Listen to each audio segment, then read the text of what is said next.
Olá amigos, aqui é a doutora Luísa Perret.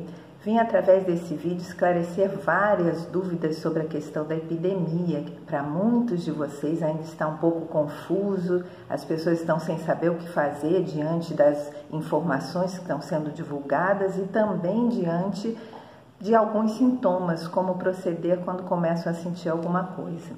Então vamos começar sobre a questão da necessidade ou não da quarentena. É necessário fazer a quarentena? É sim, neste momento ainda mais importante.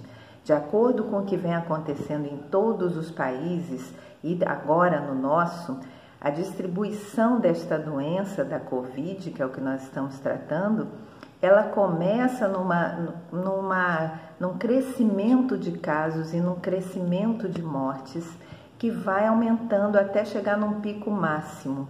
Quando chega nesse ponto, ela começa a estabilizar e depois ela decresce. Chega um momento em que já os casos diminuem bem, pelo menos os casos graves e de morte. É uma doença considerada de baixa mortalidade. O problema é que ela é de alta contagiosidade, então ela se distribui muito rapidamente e numa parcela muito grande da população. Como no mundo inteiro os governos e as estruturas de saúde foram pegas de surpresa porque é um vírus novo, não haviam testes e não havia ainda tratamento determinado para isso. Então, em lugar nenhum se conseguiu testar adequadamente todo mundo. Alguns países conseguiram mais, outros conseguiram menos. Aqui no nosso país, as testagens estão muito poucas, ainda se tem o que a gente chama de subnotificação. O que quer dizer isso? Os casos que são realmente oficiais, que vão para os jornais, que vão para as estatísticas, não chegam a 10% do que realmente está acontecendo de casos. E o mais importante, a maioria das pessoas que se contamina não tem sintomas importantes, não ficam graves, mas são grandes agentes de contaminação para outras pessoas. Então, cada pessoa que está contaminada, às vezes desenvolvendo anticorpos já, está contaminando tantas outras, pelo menos 3 pessoas à sua volta, às vezes até dentro de casa, e não sabe. E outra coisa importante é que essa fase de contaminação acontece antes, às vezes, de qualquer sintoma aparecer. Então, as pessoas não sabem que estão contaminando porque nem sequer desenvolveram nada. E é nesse momento que é muito importante ainda manter a quarentena, porque senão a doença se distribui ainda mais, espalha-se mais, e aí naquela percentual de pessoas onde ela fica grave, onde por algum motivo a imunidade das pessoas não estava bem, a situação complica. E aí satura o sistema das emergências, que é o que nós estamos vendo acontecer aqui no nosso país e que já aconteceu em vários outros países, porque por melhor equipado que um país seja, começa a chegar um batalhão de pessoas, daqui a pouco as emergências não dão mais conta, as UTIs não dão mais conta, os tratamentos não conseguem salvar as pessoas. E aí o que nós temos que ter cuidado? Em primeiro lugar, entender que a quarentena não vai ser eterna. Muitas vezes as pessoas me perguntam, mas uns dizem que vai ser até junho, outros até agosto, outros até setembro, então isso não vai acabar nunca, isso é interesse de outras finalidades, isso é alguma jogada, isso é teoria da conspiração? Não, não é nada disso. A questão é que existe uma curva de distribuição que em geral dura 3 meses. Nós aqui no Brasil estamos no meio dessa curva, no mês e meio, onde em geral se atinge o pico de casos.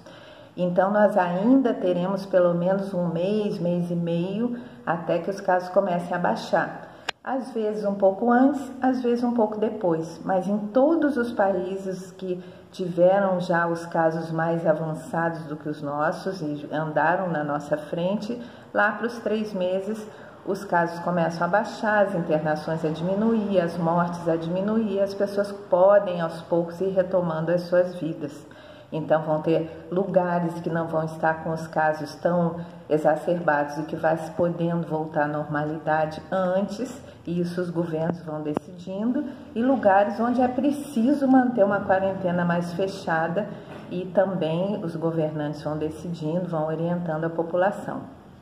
O que eu estou orientando é da parte médica, clinicamente falando, ainda é importante bastante cuidado nesse momento que nós estamos no pico da situação aqui no nosso país.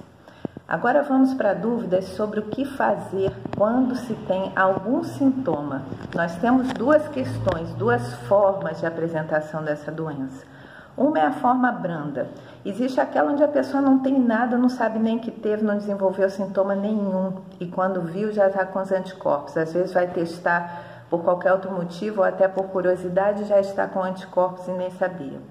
Outra é a forma bem branda, que ela faz algum sintoma leve, tem uma tossezinha, tem uma febrezinha, às vezes dá um desconforto respiratório, uma dorzinha de garganta, também aquilo passa em uns dias, não acontece nada. E tem esses poucos casos que começam a agravar em geral depois da primeira semana. Vem uma febre muito alta, vem um desconforto grande, dor no corpo, dor de garganta e começa a progredir para uma falta de ar, um desconforto respiratório. A orientação em geral tem sido que só se procure as emergências quando o desconforto respiratório é muito grande. Mas existe uma janela, existe um período entre o começo desses sintomas e essa agravação que vai acontecendo ali pela primeira semana, até chegar num ponto que já está muito ruim, que a pessoa tem que correr para a emergência, aonde pode ser tratado e com bastante sucesso.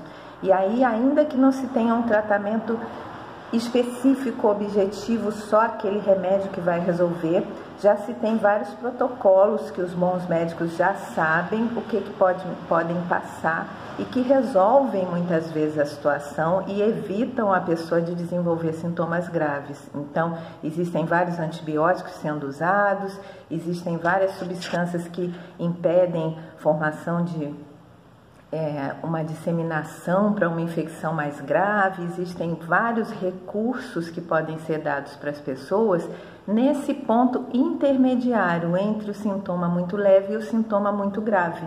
Porque uma das coisas que tem gerado esse caos todo é que a pessoa, às vezes, quando vai para a emergência, já está grave demais. Então, ainda que consiga a vaga, muitas vezes não responde mais aos tratamentos, às medicações e acaba morrendo. Às vezes não consegue sequer ser socorrida no meio do caminho. Quando vão entubar ou quando vão tentar fazer algum procedimento, a pessoa já faleceu. E muitas vezes não estão conseguindo nem vaga. Então acontecem essas coisas tristes que a gente está vendo nos noticiários, das pessoas chegarem nas portas dos hospitais e não conseguirem vaga, principalmente em lugares como o nosso estado aqui no Rio de Janeiro e outros estados, outros lugares do Brasil. Então, o que eu oriento para todos? Começou a sentir um desconfortozinho maior, procure seu médico ou procure uma unidade de tratamento, ainda que pública, mas que possa atender vocês nessa fase onde pode ser dada alguma medicação que não seja só um remedinho para febre, sabe?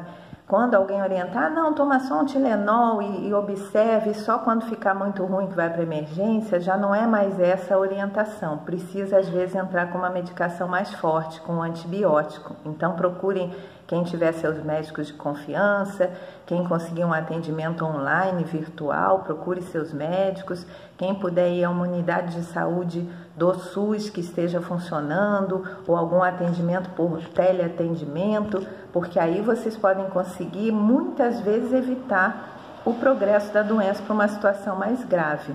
Agora, se o desconforto respiratório for muito grande, aí não vale a pena ficar procurando os médicos de consultório, ambulatoriais, porque aí pode perder tempo. Então, entrou um desconforto respiratório rápido, muito grande, muito pesado, aí realmente tem que ir para uma unidade de atendimento hospitalar.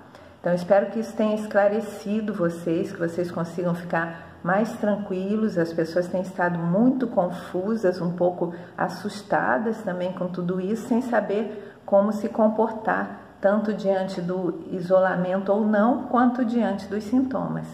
Então, fiquem bem, saibam que isso vai passar, daqui a pouco passa e que todos nós vamos ficar bem, que dentro do possível as pessoas aos pouquinhos vão se adaptando a mais esse vírus, o organismo humano vai começando a desenvolver imunidade, daqui a pouco vem vacina, daqui a pouco vem outros tratamentos mais eficazes e as coisas começam a voltar ao normal. Espero poder ter ajudado um pouco. Um grande beijo, um grande abraço a todos. Meus sentimentos a qualquer pessoa que tenha perdido um familiar no meio dessa epidemia. Espero que todos estejam confortados, estejam em paz. Até uma próxima, um grande beijo.